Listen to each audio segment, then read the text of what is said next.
गर्व से कहो हम हिंदू है, ही गर्जना बाळासाहेबांनी संपूर्ण देशात घुमघुमली, गाजवली.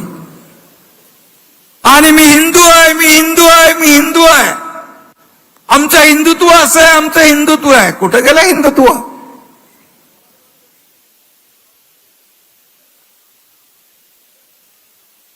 आणि म्हणून धनुष्यबाण पेलण्याची हिम्मत आणि ताकद मनगटात लागते.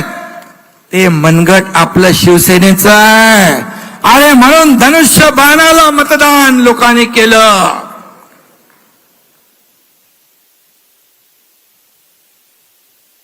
आणि एवढी कसली लाचारी मतांसाठी? बाळासाहेबांच्या विचारांना तुम्ही तिलांजली दिली. बाळासाहेबांचे विचार तुम्ही पायदळीत उडवले. आज आपण लोकसभेच्या 7 जागा जिंकलो. रामदासभाई, आपण आणखी 3-4 जागा नक्की जिंकलो असतो. त्या जागा 5 जागा माझा विश्वास होता, आत्मविश्वास होता. पण आपण का जागा हारलो ते आपल्या सगळ्यांना माहित आहे. मी त्याच्यामध्ये जाऊ इच्छित नाही. तुम्ही गेलात, आता आपली महायुती अधिक मजबूत करायची आहे. मागचं सगळं विसरून ही महायुती ताकदीने आपल्याला पुढे न्यायची आहे. कारण या महायुतीमध्ये मी या राज्याचा मुख्यमंत्री आहे. त्यामुळे माझी जबाबदारी सगळ्यात जास्त आहे. आणि म्हणून ती जबाबदारी मी प्रामाणिकपणे आपल्या सगळ्यांच्या साथीने आणि साक्षीने पार पाडेन असा विश्वास मी आपल्याला या ठिकाणी.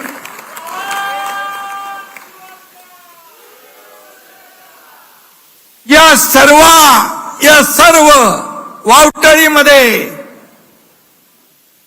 या एकंदर राजकीय परिस्थितीमध्ये शिवसेनेचा मूळ जो आधार आहे, जो मतदार आहे, तो शिफ्ट झाला नाही.